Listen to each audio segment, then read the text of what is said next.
드러내셔서 주님을 더욱더 사랑하게 하여 주시고 하나님께 우리의 영혼이 나아가는 시간 되게 하여 주시옵소서. 하나님을 알 때 바르게 알게 하여 주시고 예수 그리스도에 대한 분명한 지식과 분명한 믿음으로 주님을 기뻐하며 또 주님을 찬송하며 예배하는 저희들 되게 하여 주시옵소서. 예수 그리스도 이름으로 간절히 기도합니다. 아멘. 세상에는 비범한 존재들의 어떤 특별한 탄생에 대한 설화나 신화 같은 게 있습니다. 혹시 여러분 아시는 거 있으세요? 네.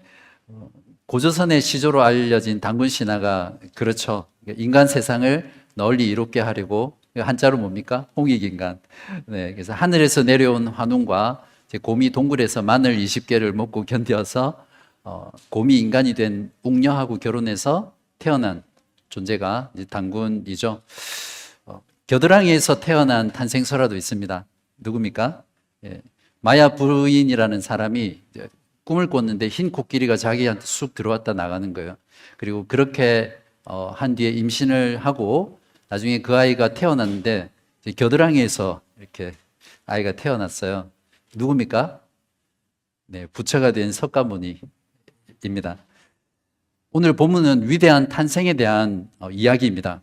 구약 성경에서 가장 최고의 선지자인 세례 요한의 잉태 예고와 또 탄생 예고, 또 예수 그리스도, 모든 인류의 구원자 되시는 예수 그리스도의 탄생에 대한 예고의 말씀, 그러니까 위대한 탄생에 대한 내용이 오늘 본문입니다. 예수님의 탄생 스토리는 다른 탄생 이야기와 어떻게 다릅니까? 예수님이라는 특별한 인물, 특별한 존재를 마찬가지로 신격화하고 또 신비화한 그런 어떤 이야기입니까?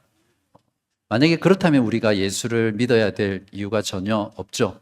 어떻게 다릅니까? 그걸 오늘 아시는 것이 여러분의 책임입니다. 그래서 우리가 믿고 있는 이 예수 그리스도가 진정 진리라는 것을 마음 가운데 깊이 확신하고 주님을 더 분명하게 믿는 그런 시간 되시기를 바랍니다. 1장 5절부터 80절까지 내용은 여러분 지난주에 나눠드린 전체 개요 책자 가지고 다니시죠? 거기 보시면 1장 5절부터 4장 13절까지는 그리스도의 공생의 사역을 예비하는 단락에 속하거든요. 그 단락 중에서 오늘은 첫 번째 부분에 해당합니다. 그래서 세례 요한의 탄생이 예고되고 있고, 그 다음에 잉태, 그 다음에 예수님의 탄생이 예고되고 있고, 잉태, 그 다음에 세례 요한의 출생, 그 다음은 뭐겠습니까? 예수님의 탄생이겠죠. 예수님의 탄생은 2장에 나옵니다. 그러니까 이걸 이제 교차 구조라고 하거든요. 동일한 내용이 이렇게 번갈아 가면서 반복되는 그런 구조입니다. 이러한 어떤 구조를 머릿속에 담아두시고 말씀을 들으시면 도움이 많이 되실 겁니다. 1장 5절부터 이제 보십시오. 여러분 성경책 꼭 꺼내셔서 또 전자성경 꺼내셔서 보시면서 따라오셔야 됩니다. 때는 바야흐로 헤롯이 유대의 왕으로 있었을 때입니다. 사가랴는 제사장이었고 또 그의 아내 엘리사벳도 아론의 자손의 가문이니까 제사장 가문이죠. 그 당대의 최고의 명문 가문이라고 할 수 있습니다. 심지어는 이 부부는 신앙적으로도 최고의 사람들이었습니다. 하나님 앞에서 의인이라고 그렇게 평가받을 정도로 영적으로도 최고의 사람들이었습니다. 그러나 밖에서 보면 완벽해 보이는 가정도 실제로 그 안에 가보면 문제없는 가정이 없잖아요. 그래서 이젠 노부부가 된 이 두 사람에게도 나이가 이제 아이를 가질 수 없을 만큼 많이 들었지만 자식이 없다는 그런 문제가 있습니다. 그러던 어느 날 제사장이었던 사가랴가 순번이 돼서 제사장 사역을 하게 됩니다. 평소처럼 사가랴는 성전에 들어가서 분향단에서 이제 향을 피웠죠. 그리고 나머지 백성들은 제사장이 나와서 축복 기도를 하기까지 밖에서 기다리고 있었습니다. 바로 그때 갑자기 주의 천사가 사가랴의 눈앞에 나타납니다. 정말 많이 놀라고 무서워서 떨고 있는 그 모습을 보고 천사가 사가랴에게 이렇게 말합니다. 13절부터 17절까지입니다. 사가랴여 무서워하지 말라. 너의 간구함이 들린지라. 내 아내 엘리사벳이 내게 아들을 낳아주리니 그 이름을 요한이라 하라. 너도 기뻐하고 즐거워할 것이요 많은 사람도 그의 태어남을 기뻐하리니. 아기의 탄생은 그 부모에게나 또 주변의 모든 사람들에게 기쁨이 됩니다. 이제 더더구나 늙은 나이까지 아이를 갖지 못한 그런 상황에서 아이가 태어난다는 것은 기적이나 마찬가지이기 때문에 정말 기쁜 일이죠. 그런데 이 다음 구절을 보면 그 기뻐하는 이유가 좀 다른 이유입니다. 15절을 보시면 이는 그가 주 앞에 큰 자가 되며 포도주나 독한 술을 마시지 아니하며 모태로부터 성령의 충만함을 받아 이스라엘 자손을 주 곧 그들의 하나님께로 많이 돌아오게 하겠음이라. 그가 또 엘리야의 심령과 능력으로 주 앞에 먼저 와서 아버지의 마음을 자식에게 거스르는 자를 의인의 슬기에 돌아오게 하고 주를 위하여 세운 백성을 준비하리라.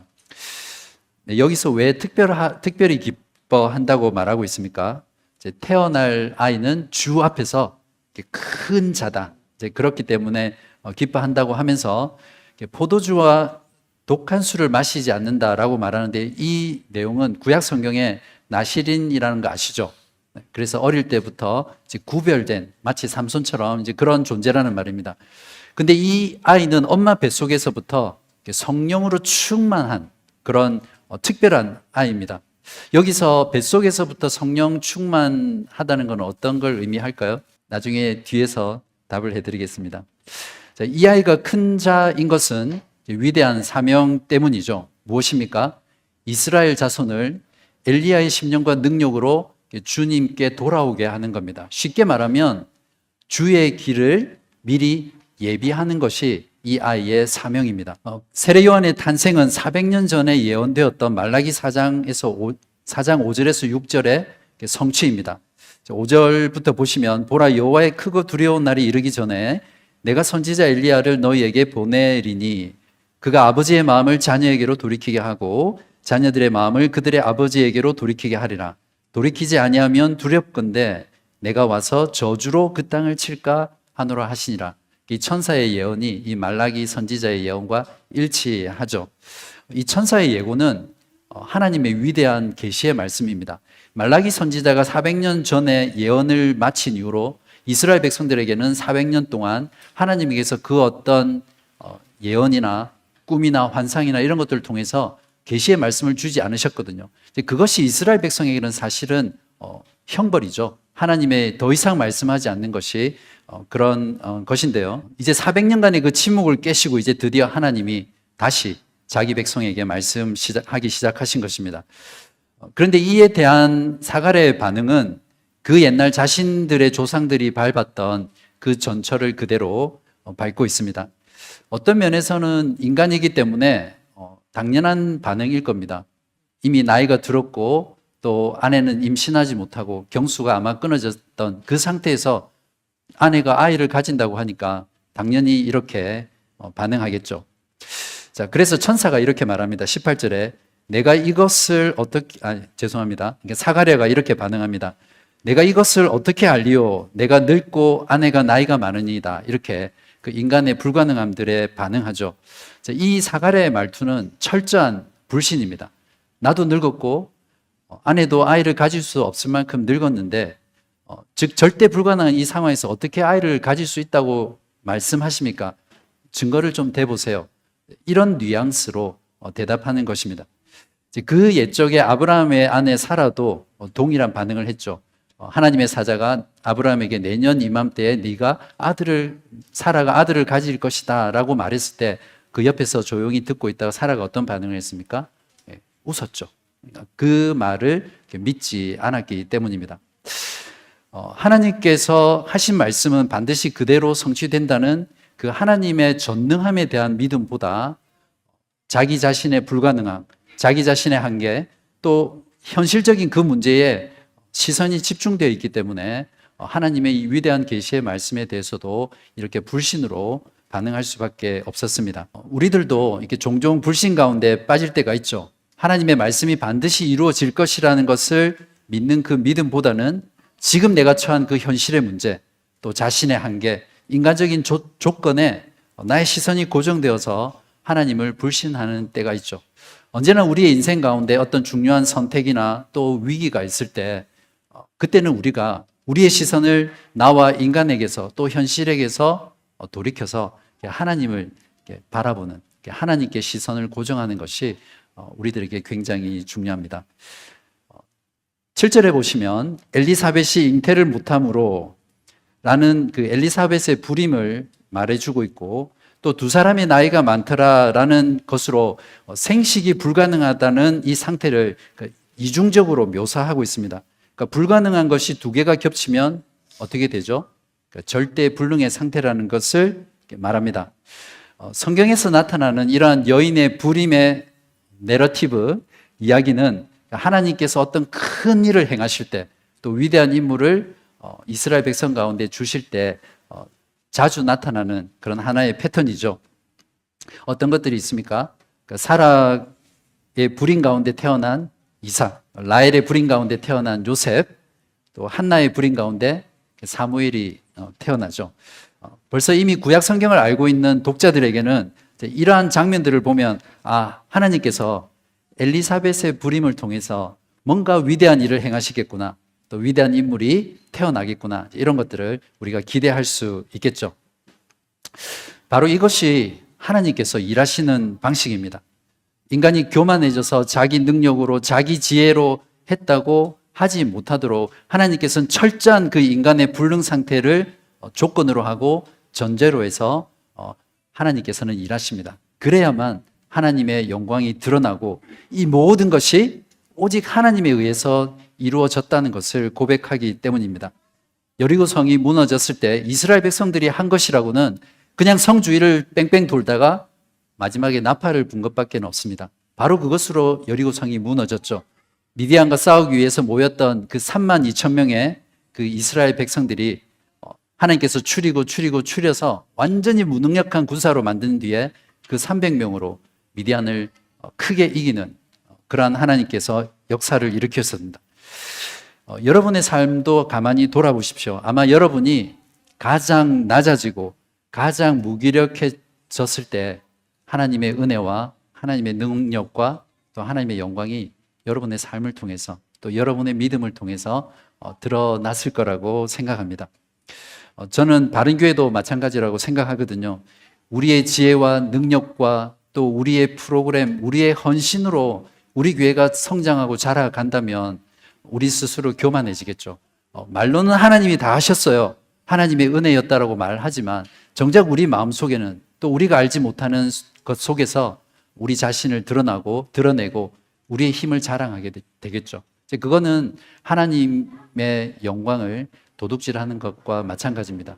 저는 바라기는 우리의 연약함, 또 우리의 무기력함, 우리의 자금, 우리의 부족함, 오히려 그것으로 인해서 하나님께서 더 높아지시고 하나님의 영광이 드러나고 정말 그런 불가능 속에서 모든 것이 하나님이 하셨구나, 그런 경험들을 우리가 체험할 수 있는 바른 교회가 되기를 간절히 바랍니다. 사가랴의 불신에 대해서 천사는 이렇게 대답합니다. 19절입니다.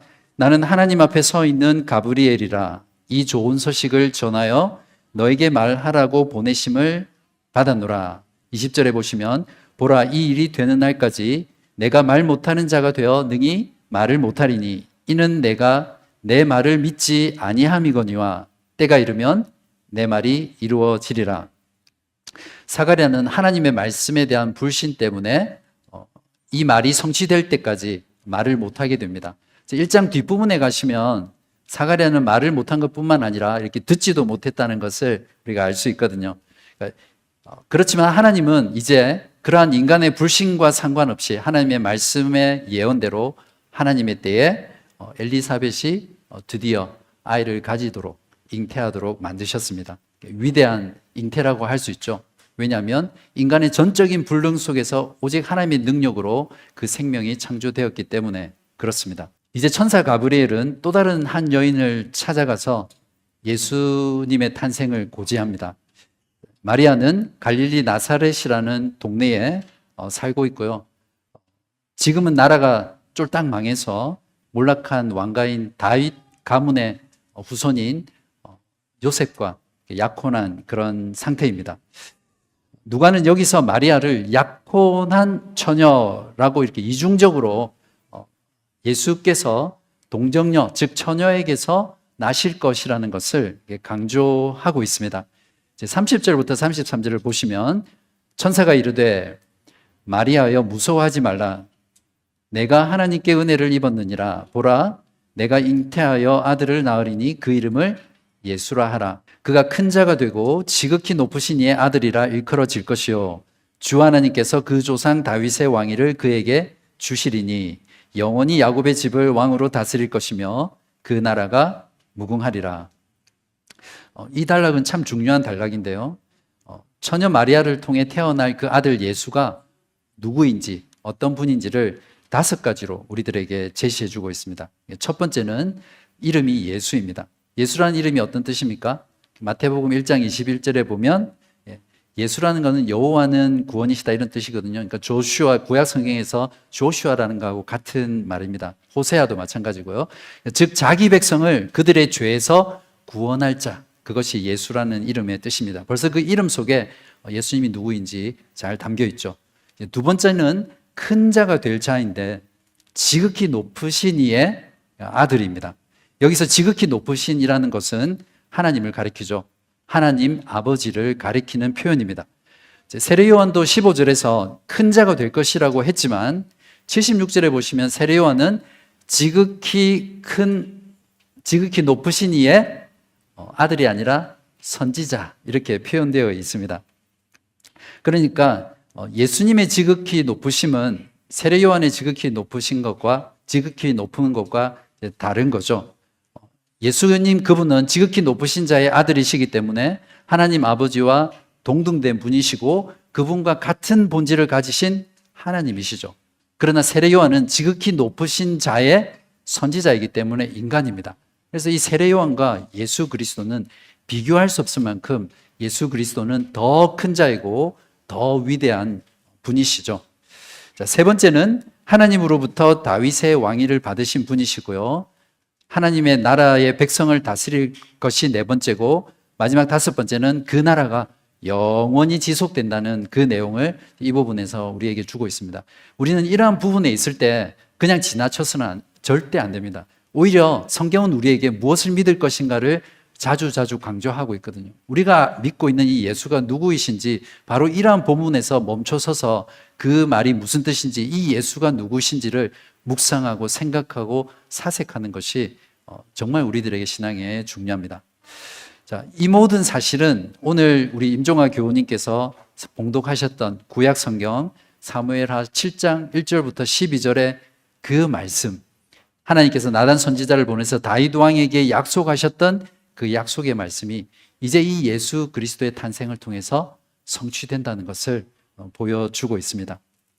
지난 시간 말씀 기억나시죠? 누가복음을 기록한 두 번째 목적이 무엇이었습니까? 구약 성경의 모든 말씀이 예수 그리스도 그분의 인격과 그분의 사역 가운데 완전히 성취되었다. 그래서 그것을 통해서 예수를 믿는 자가 확신을 가지고 그 믿는 바에 더 강한 확신을 얻도록 하는 것이 누가복음의 목적이라고 했잖아요. 그러한 것처럼 이러한 본문들을 통해서 예수 그리스도, 우리에게 오신 그 예수 그리스도가 진정 참이구나, 진리구나, 온전한 분이구나, 이런 것들을 우리 마음 가운데, 믿음 가운데 확신할 수 있습니다. 자, 이제 마리아는 이 압도적이고 신비롭고 놀라운 계시에 대해서 어떻게 반응합니까? 사가랴처럼 반응했습니까? 34절에 보시면 나는 남자를 알지 못하니 어찌 이 일이 있으리이까? 어쩌면 마리아 역시 그 인간의 한계와 또 불가능에 대한 자각으로 그렇게 대답한 것처럼 보입니다. 마리아도 그저 평범한 사람이기 때문에 인간의 상식과 지식과 경험으로는 처녀가 아이를 갖는다는 것은 불가능하잖아요. 그래서 어쩌면 마리아도 불신의 마음으로 이렇게 대답했을 수 있습니다. 이제 마리아는 징계를 받아야 합니까? 사가랴처럼? 근데 천사의 대답을 보면 대단한 반전이 일어납니다. 오히려 천사는 사가랴와 전혀 다르게 마리아에게 더 큰 확신을 주는 말을 합니다. 아이를 낳지 못하는 엘리사벳도 이미 임신한 지 6개월이다. 이런 말씀까지 하면서 확신을 주고 있죠. 이러한 것들을 보면 마리아의 이 대답, 이 반응은 사가랴처럼 불신이 아니라 그 하나님의 계시의 말씀에 대한 놀라움, 경탄, 또 신비로움, 그런 것들에 대한 반응으로 이해를 할 수 있습니다. 35절부터 37절을 보시면 천사가 대답하여 이르되 성령이 너에게 임하시고 지극히 높으신 이의 능력이 너를 덮으시리니 이러므로 나실 바 거룩한 이는 하나님의 아들이라 일컬어지리라. 보라, 너의 친족 엘리사벳도 늙어서 아들을 배웠느니라. 본래 임신하지 못한다고 알려진 이가 이미 6달이 되었나니 대저 하나님의 모든 말씀은 능하지 못하심이 없느니라. 천사의 대답은 무엇입니까? 성령의 능력으로 하나님의 전능이 그 인간의 불가능을 뚫고 깨뜨리고 성취된다는 그런 말씀이죠. 예수 그리스도는 성령의 능력으로 나신 분이기에 온 우주 가운데 그 어떤 존재와도 철저히 구별된 유일한 분이시죠. 그래서 그분의 거룩한 분이십니다. 그리고 그분이 하나님의 아들이시죠. 37절이야말로 인간의 불능을 깨뜨리고 하나님의 말씀이 반드시 성취될 것이라는 그런 것에 대한 절대적인 정답이 나와 있습니다. 대저 하나님의 모든 말씀은 능하지 못하심이 없느니라. ESV 영어 성경은 이렇게 번역을 하고 있습니다. Nothing will be impossible with God. 하나님이 전능하시기 때문에 하나님의 입에서 나온 모든 말씀, 하나님의 모든 계시, 하나님의 성경에 있는 모든 말씀은 반드시 그대로 이루어진다는 것을 우리가 확신하고 믿고 그 믿음 가운데 살아갈 수 있습니다. 구약의 모든 말씀대로 세례 요한이 인간의 전적인 불가능 가운데서 잉태되었고 또 조금 뒤에 태어납니다. 이제 예수도 그 인간의 전적인 불능 가운데 하나님의 그 성령의 능력으로 예고된 대로 잉태되고 태어날 것을 곧 뒷부분에서 말해주고 있습니다. 자, 이러한 천사의 말에 마리아는 이렇게 고백합니다. 38절입니다. 주의 여종이오니 말씀대로 내게 이루어지이다. 마리아는 전능자의 모든 말씀은 반드시 성취될 것이라는 것을 믿었음을 이 고백을 통해서 우리는 알 수 있습니다. 마리아의 이 고백은 우리들에게 진정 참된 신앙이 무엇인지를 잘 보여주고 있는 롤 모델이죠. 이 고백은 그저 단순한 지식적인 믿음도 아니고요. 그냥 순간적인 감정의 믿음도 결코 아닙니다.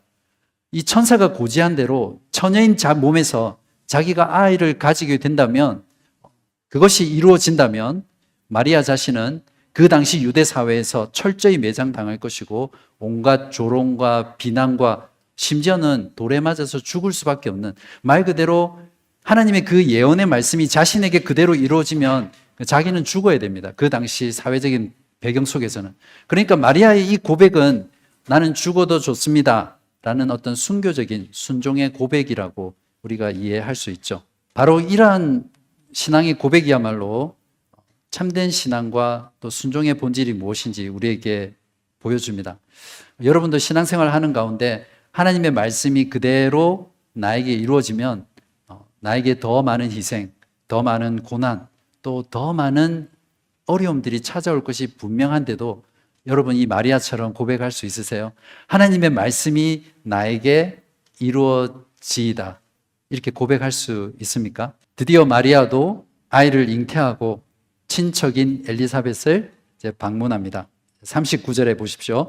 이때 마리아가 일어나 빨리 산골로 가서 유대 한 동네에 이르러 사가랴의 집에 들어가 엘리사벳에게 문안하니 엘리사벳이 마리아가 문안함을 들으매 아이가 복중에서 뛰노는지라 엘리사벳이 성령의 충만함을 받아 큰 소리로 불러 이르되 여자 중에 내가 복이 있으며 내 태중의 아이도 복이 있도다. 내 주의 어머니가 내게 나아오니 이 어찌 된 일인가? 보라, 내 문안하는 소리가 내 귀에 들릴 때에 아이가 내 복중에서 기쁨으로 뛰놀았도다. 주께서 하신 말씀이 반드시 이루어지리라고 믿은 그 여자에게 복이 있도다. 이 장면은 오늘 본문에서 클라이막스입니다. 세례 요한과 예수를 그 뱃속에 품은 두 여인이 지금 서로 만나서 서로 기뻐하고 또 서로 찬양하는 그런 장면이죠. 마치 두 개의 파워 스테이션이 서로 만나서 엄청난 에너지를 발산하는 것과 같은 그런 장면입니다. 엘리사벳도 성령의 충만함을 받고 또 엘리사벳의 뱃속에 있는 그 아이도 성령의 충만함을 받아서 마리아의 뱃속에 있는 그 아기 예수를 찬송하고 경배하고 기뻐하는 장면이 바로 이 장면입니다. 마리아 역시 엘리사벳의 그러한 찬양에 대해서 동일한 찬양의 노래로 기쁨 가운데 고백하고 있습니다. 그것이 46절부터 56절까지인데요. 흔히 마리아의 찬가라고 알려져 있는 내용입니다. 이 찬가의 내용 역시 성령의 계시에 따라서 하나님의 그 계시가 성취된 말씀으로 그 구원자가 우리 가운데 오셨음을 기뻐하는 내용으로 가득 차 있습니다. 기쁨이야말로 참된 신앙이 가진 정서입니다. 누가복음 1장 전체는 이 기쁨을 모티브로 하고 있거든요. 엘리사벳의 기쁨, 그 뱃속에 있는 그 아이의 기쁨, 또 마리아의 기쁨, 이런 모든 것들이 기쁨을 노래하고 있습니다. 이들 모두의 기쁨의 원천은 무엇입니까? 지극히 높은 자의 아들, 구원자 메시아 예수 그리스도, 그분이 잉태되었고 그분이 태어날 것이라는 것 때문에 기뻐한 것입니다. 단순히 자기들이 아기를 임신했기 때문에, 가졌기 때문에 기뻐한 것이 아닙니다. 이 장면은 마치 기쁨의 폭탄이 폭발해 버린 것 같은 그런 장면입니다. 한번 여러분 자신을 돌아보십시오. 여러분은 언제 정말 기뻐하세요? 여러분은 언제 정말 크게 기뻐합니까? 여러분의 기쁨의 원천이 진정 예수 그리스도 그분이십니까? 여러분이 예수 그리스도를 알고 그분을 믿고 그분 안에서 영원한 생명, 영원한 나라를 약속받았다는 그 사실 때문에 여러분은 기뻐하십니까? 그리스도인들의 기쁨의 원천은 예수 그리스도입니다. 그렇기 때문에 그리스도인은 잠깐 슬퍼하고 또 잠깐 우울할 수는 있습니다. 그렇지만 근본적으로 그리스도인은 항상 기뻐해야 합니다. 오늘날 신자는 사실 너무 우울합니다. 기쁨이 별로 없는 것 같아요. 저희 교회는 아닙니다. 교회에 들어오는 그 순간 그분들의 얼굴을 보면 너무 우울하세요. 벌써 얼굴에 어둠의 그림자가 짙게 드려져 있고요. 마치 세상에 있는 모든 무거운 짐을 홀로 지고 가는 것 같은, 신자지만 그리스도인이지만 그 안에서 샘솟는 그런 기쁨의 모습들이 얼굴 가운데 잘 나타나지 않는 것 같습니다. 우리가 기뻐하지 않는 것은, 그리스도인임에도 불구하고 기뻐하지 않는 이유는 기쁨의 원천을 그리스도가 아니라 내 자신, 또 내 가운데 이루어진 어떤 세상적인 좋은 일, 또 현실적인 것에 내 기쁨의 이유, 기쁨의 원천을 삼기 때문에 그 기쁨이 생겼다가도 없어지고 슬퍼하고 우울하고 하게 되는 거죠. 진정 그리스도가 나의 기쁨의 원천이 된다면 저와 여러분의 기쁨은 결코 마르지 않을 것이고 다함이 없을 것이고 그 기쁨의 깊이와 높이는 정말 놀랍도록 높고 깊고 넓을 것이라고 저는 확신합니다.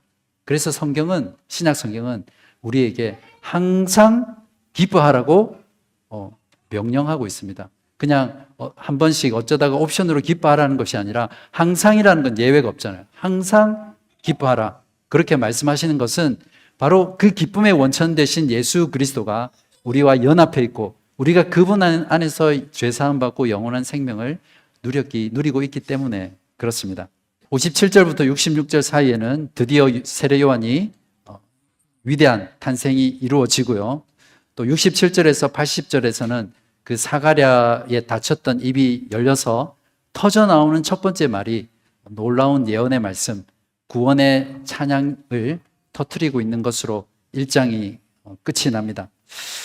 자, 이렇게 해서 지극히 위대한 탄생을 예비한 그 탄생의 스토리가 끝이 납니다. 이제 남은 건 위대한 탄생, 그리스도의 탄생이 남았죠. 그건 다음 주에 to be continue 하겠습니다. 자, 오늘 말씀을 통해서 세례 요한의 탄생 예고와 또 탄생을 보았습니다. 세례 요한의 탄생이 위대한 건 그의 탄생이 예비하는 분이 지극히 높으신 분이고 지극히 위대한 분이시기 때문입니다. 세례 요한은 큰 자였지만 예수님은 더 큰 자였습니다. 세례 요한은 죄사함으로 말미암는 구원을 주의 백성에게 알리는 자이지만 예수님은 자신의 이름으로 죄사함을 받게 하고 자기 백성을 구원하실 자, 구세주 메시아이십니다. 사랑하는 바른교회 여러분, 여러분은 이 예수를 아십니까? 정말 이 예수를, 이 말씀이 우리에게 가르쳐 주는 대로 그렇게 알고 믿고 또 그 가운데 기뻐하십니까? 그렇다면 우리의 구원자 되신 예수 그리스도를 여러분의 기쁨의 진정한 원천으로 삼으시고요. 항상 기뻐하면서 그분을 바라보시길 바랍니다. 이미 오신 그리스도, 지금 우리 가운데 계신 그리스도, 그리고 장차 오실 그 그리스도를 바라보며 늘 주님을 기뻐하고 그분을 찬송하고 그분을 예배하는 그런 복되고 아름다운 삶 살아가시기를 주님의 이름으로 간절히 기도합니다.